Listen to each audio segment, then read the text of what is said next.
कल की विधानसभा की जो तस्वीर थी उसका देखिए, मैंने कल भी कहा है, वापस मैं रिपीट कर रहा हूँ कि अनावश्यक जानबूझ करके सत्ता पक्ष जो है होना ही चाहिए कि वो विपक्ष उठा लेके चले, ऐसा माहौल बनाए रखे हमेशा। विपक्ष तो अपनी बात कहेगा, आलोचना भी करेगा सरकार की, उसका कर्तव्य भी है, दायित्व भी है। पब्लिक की समस्या क्या है, पब्लिक क्या सोचती है, मुद्दों को उठाएगा अभी। और ये एक नई परंपरा शुरू हो रही है दिल्ली के अंदर भी और राजस्थान के अंदर। दिल्ली में आप बताइए, पिछली बार करीब 45 मेंबर पार्लियामेंट को निष्कासित कर दिया। इतिहास में कभी नहीं हुआ 45-46 मेंबर पार्लियामेंट को आप निष्कासित कर दो पार्लियामेंट से। और यहाँ 6 को लोगों को कर दिया, वो बिना तुक के। तो ये जो तरीका अपनाया इन्होंने प्रोवोक करने का विपक्ष को, उल्टा होना चाहिए। अगर विपक्ष में कोई बात को लेके मुद्दा बना रहे, गुस्सा भी है, तो सत्ता पर को चाहिए गुस्से को शांत करने का प्रयास करें, सबको साथ लेके चले, जिससे कि हाउस चले, हाउस का बिजनेस पूरा हो। हाउस के बिजनेस को पूरा करने की जिम्मेदारी सत्ता पक्ष की होती है। अब बजट तो बहुत महत्वपूर्ण है, बजट में अच्छी बहस हो, पब्लिक के मुद्दे उठे, पोस्टमार्टम हो कि पिछले बजट में क्या क्या आपने घोषणा करी, कितनी पूरी हुई, कितनी पूरी नहीं हुई, क्यों नहीं हुई, जवाब सवाल हो असेंबली के अंदर। ये तो कायदा होता है, जिससे कि पब्लिक इंटरेस्ट के अंदर बात आगे बढ़ सके और सत्ता पक्ष भी चौंका न रहे। हमने यहाँ गलती करी है, ये वादे किए पूरे नहीं किए, हमारे पूरे करने।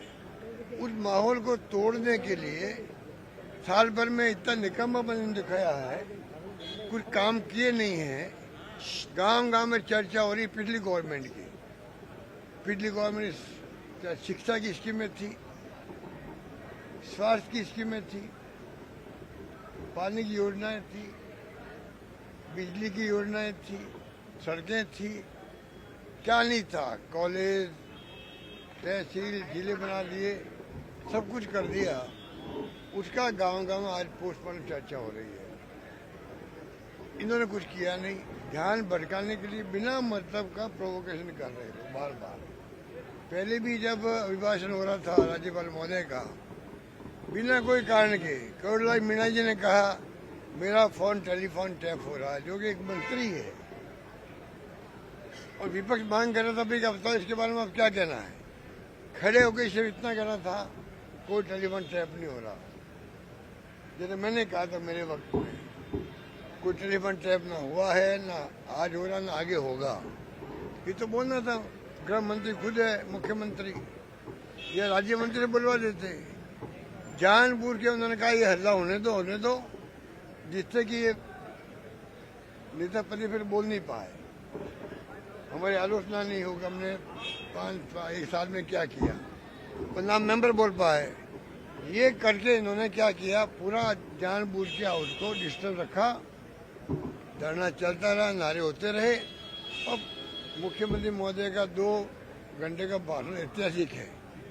कोई पढ़ ले मालूम पड़ेगा कि नेता प्रतिपक्ष बोल रहा है या मुख्यमंत्री बोल रहा है। वही लैंग्वेज, वही लटके झटके, पता नहीं कहाँ सीख ली इन्होंने। वो ढंग का भाषण दिया ना 2 घंटे वही। ये तो दाद देनी पड़ेगी मुख्यमंत्री को। 2 घंटे तक हल्ला हो रहा था, तब भी उन्होंने कोई कसर नहीं छोड़ी बोलने में, लटके झटके करते गए और अपनी बात कह के रहे। वो तो इनके खाते में जाता है। तो मेरा मानना है कि जिस प्रकार से माहौल बनाया हुआ है, ये जो तरीका इनका है अच्छा नहीं है। इनको चाहिए कि विपक्ष से बातचीत करे, आगे आए। 6 जो नेता है उनमें हमारे नेता प्रतिपक्ष तो एक तो हमारे नेता वो प्रदेश कांग्रेस अध्यक्ष भी है दोतासा जी, सब सीनियर लोग हैं। उन सबको वापस निष्कासन जो है वो रद्द करे, बातचीत करे और बिजनेस आगे शुरू हो, जिससे कि अच्छी बहस हो सके। बजट पास हो तो कम से कम उसके पहले अच्छी बहस हो, ये मेरा मानना है। बजट में जोधपुर कम दिखा नहीं दिखा, दिखेगा भी नहीं आपको। जो पहले घोषणा की हुई हमारी वो सब काम धीमे कर दिए हैं। मैं जल्दी वापस आऊँगा जोधपुर। मैंने पहले भी कहा था आपको, कुछ कारण हो गए कि मैं आ नहीं पाया। आ रहा हूँ मैं वापस जल्दी, खुद जाऊँगा एक एक स्पॉट पर। जो जो हमारी घोषणाएं हैं, चाहे वो स्वास्थ्य की, मेडिकल की हो, चाहे वो राजस्थान मारवाड़ मेडिकल यूनिवर्सिटी की हो, फिनटेक यूनिवर्सिटी की हो, बड़ी बड़ी घोषणा हमारी है। वो तमाम घोषणाओं का काम धीमा कर दिया। मैं खुद देखूंगा।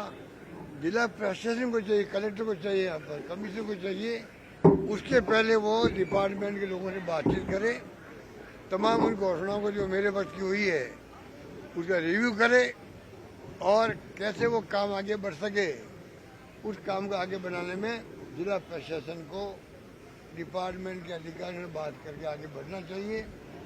हम आएंगे, देखेंगे, हम अपनी बात करेंगे मीडिया के सामने कि इनकी मंशा क्या है, जोधपुर के साथ उपेक्षा का भाव क्यों हो रहा है। ये मैं कहना चाहता हूं। अच्छा सर, जिस तरीके से सांचौर में दलित को शादी करनी पड़ी, पुलिस कस्टडी में झुंझुनू में हुआ, आपको लगता नहीं है दलितों के साथ अत्याचार हो रहा है? लगातार हो रहा है। दलितों के साथ में घोड़ी से उतारने की घटनाएं अचानक क्यों बढ़ गई है? 3-4 घटनाएं अभी अभी हो गई है। लंबे अरसे के बाद में ऐसी घटनाएं होने का मतलब है पूरी तरह सरकार का खुद का इकबाल खत्म हो गया है। पुलिस का इकबाल तो खत्म हो ही रहा है, फिर एसपी की मौजूदगी के अंदर शादी हो रही है। ये नौबत क्यों आ रही है? ये जो हालात बन रहे हैं राजस्थान में, वो भी बहुत दुर्भाग्यपूर्ण है। मैं कंडेम करता हूँ। सख्त कार्रवाई होनी चाहिए ऐसे लोगों के खिलाफ में। कानून का राज स्थापित रहना चाहिए और गृह मंत्री को चाहिए, मुख्यमंत्री खुद गृह मंत्री है, उनके गृह मंत्री रहते हुए ऐसी घटनाएं होना और दुर्भाग्यपूर्ण बात है। तो मेरा मानना है कि ये घटना को गंभीरता लेना चाहिए। रेप हो रहे बच्चियों के जोधपुर के अंदर भी, ये पहली बार देख रहा हूँ जोधपुर में भी, राजस्थान भर में छोटी बच्चियों के रेप की घटना इतनी बढ़ गई है, पहले कभी सुनते ही नहीं थे। इसका मतलब जनता के अंदर भी भय, डर खत्म हो गया है। सरकार का इकबाल नष्ट हो रहा है, बर्बाद हो रहा है, जो नहीं होना चाहिए। सरकार का इकबाल बुलंद रहे, पुलिस का इकबाल बुलंद रहे, ये हमारी हार्दिक इच्छा है। तभी तो कानून व्यवस्था की स्थिति मजबूत रहेगी, ये मेरा मानना है। सर, हाईकोर्ट दे रहा है बार बार सरकार को कि ऐसे बच्चों पर निर्णय ले। सरकार 6 महीने से सबसे निर्णय नहीं ले पा रही है, सबसे पर निर्णय नहीं ले पा रही है, बार बार उसको टाल रही है। जबकि इसी भर्ती का मुद्दा बना के सरकार बीजेपी चुनाव में की।